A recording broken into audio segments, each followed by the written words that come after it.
Selamat pagi Mas Tanis. Selamat pagi, Mbak. Mas Tanis, saling serang Amerika dan Iran direspon Israel dengan menyatakan siap menyerang Iran. Ini karena Israel merasa sebagai sekutu Amerika atau memang karena ada obsesi tersendiri dari Israel untuk unjuk kekuatan? Ya, ini kan sebenarnya membuktikan bahwa ketika perjanjian kemarin itu tidak seperti yang dikatakan publik bahwa Amerika dan Israel pecah kongsi, tapi ternyata mereka masih menjalin hubungan erat.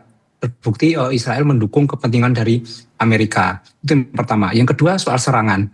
Kita harus lihat objektif bahwa kalau versi Donald Trump itu terjadi karena Iran melalui Garda Revolusinya melakukan provokasi atau serangan terhadap 3 kapal niaga, 3 kapal dagang yang melewati Selat Hormuz.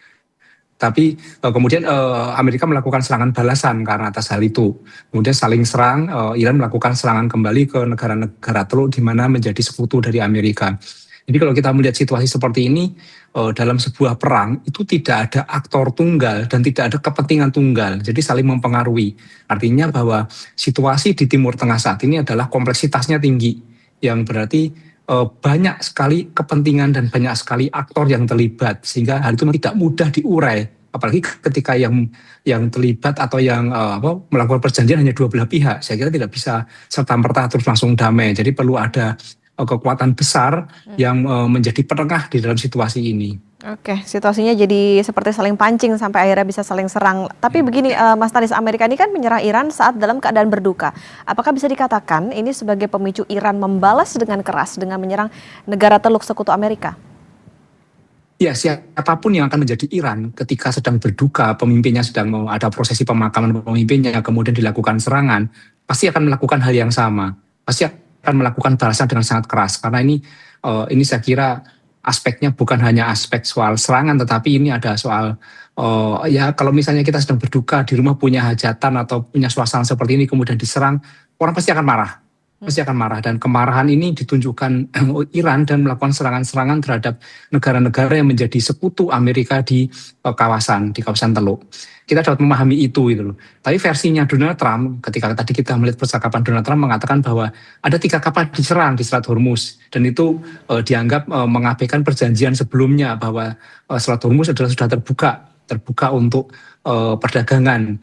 Ya saya kira kita kalau melihat alasannya masing-masing memang ya mereka melakukan itu sudah punya alasan masing-masing itu. Tetapi ini yang sekarang jadi persoalan adalah dampak dari tindakan-tindakan Iran, tindakan Amerika yang saling serang ini kan tidak hanya untuk mereka, tetapi dampaknya terhadap dunia gitu.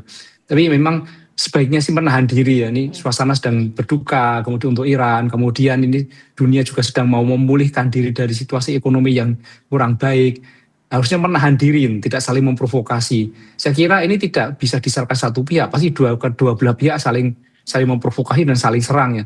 Jadi kedua-duanya ya seharusnya bisa menahan diri. Oke, Mas Tanis, di tengah kondisi tadi yang sedang berduka, kemudian juga belum lama juga pemakaman Ali Khamenei, apakah Anda melihat ada perbedaan kekuatan militernya Iran dari sebelum dan juga setelah pemakaman Khamenei? Saya kira Iran adalah suatu negara yang cukup stabil ya, walaupun dia secara ranking kekuatan alutsista itu ada di nomor 16, di bawah Israel yang 15, kemudian Amerika nomor 1 ya. Tetapi Iran itu cukup stabil. Ini terbukti dari 4 bulan kemarin perang, Amerika belum bisa membuat Iran kalah. Jadi ketika sebuah negara menghadap Amerika yang kekuatannya sangat besar dengan budget yang sangat besar, tetapi dia tidak kalah, ini kekuatan cukup besar. Beda dengan Venezuela misalnya 1 hari 2 hari selesai. Iran berbeda. Iran mempunyai alutsista yang cukup kuat. Apalagi kemarin sempat terlihat beberapa minggu itu pasti akan reload amunisi, istilahnya dia akan mengembalikan kekuatan militernya. Kalau sebelum perundingan itu sumber-sumber tidak resmi CIA mengatakan bahwa kekuatan militer Iran itu masih 70%. Saya kira dengan kemarin setelah perundingan kesepakatan kemudian ada jeda, saya yakin Iran bisa memulihkan itu cukup signifikan, mungkin 80%,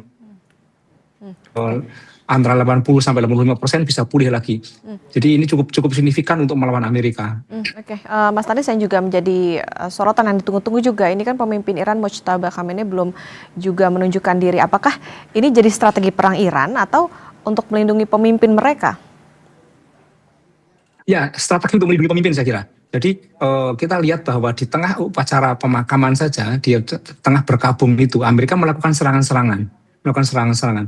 Tentu kemunculan Mojave sangat ditunggu-tunggu oleh Amerika, ditunggu-tunggu posisinya di mana. Dan untuk melakukan serangan itu alasan apapun bisa dibuat. Jadi saya kira itu strategi dari Iran untuk keselamatan pemimpinnya sehingga negara mereka tidak kehilangan pemimpin. Tetapi gini, negara ideologi seperti Iran itu sangat cepat sekali melakukan transisi pemimpin jika pemimpinnya berhalangan. Jadi itu ciri khas negara-negara yang berbasiskan ideologi.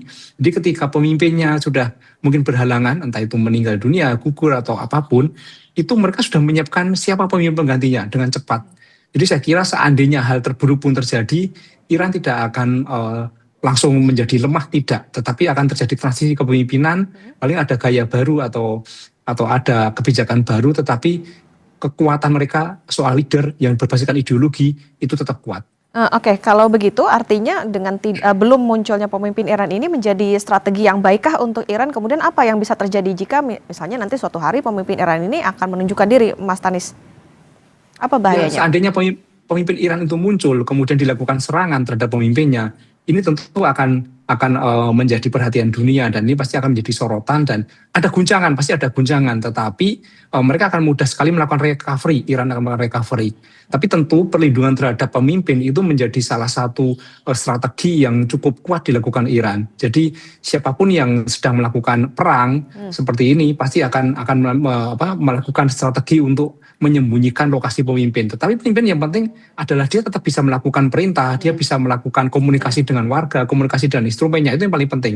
Bukan di mana keberadaannya. Ini kan dipancing-pancing terus kan sama Iran. Dipancing-pancing terus sama Amerika, keberadaannya di mana, dipancing supaya muncul. Tetapi Iran tetap kekeh tidak memunculkan ucapan. Oke, Mas Tanis, singkat saja terakhir, ini dengan ancaman dari Israel, apakah bisa diperkirakan perang akan berlanjut dengan lebih panas atau seperti apa? Ya, jika provokasi terus terjadi, maka situasi di kawasan akan terus panas. Jadi sebaiknya kalau untuk menghindari itu, ya jangan melakukan provokasi. Oke, harus bisa menahan diri ya untuk kedua belah pihak. Terima kasih Stanislaus Rianta, dosen kajian ketahanan nasional UI, sudah bersama di Sapa Indonesia Pagi. Sehat selalu Mas Tanis. Terima kasih.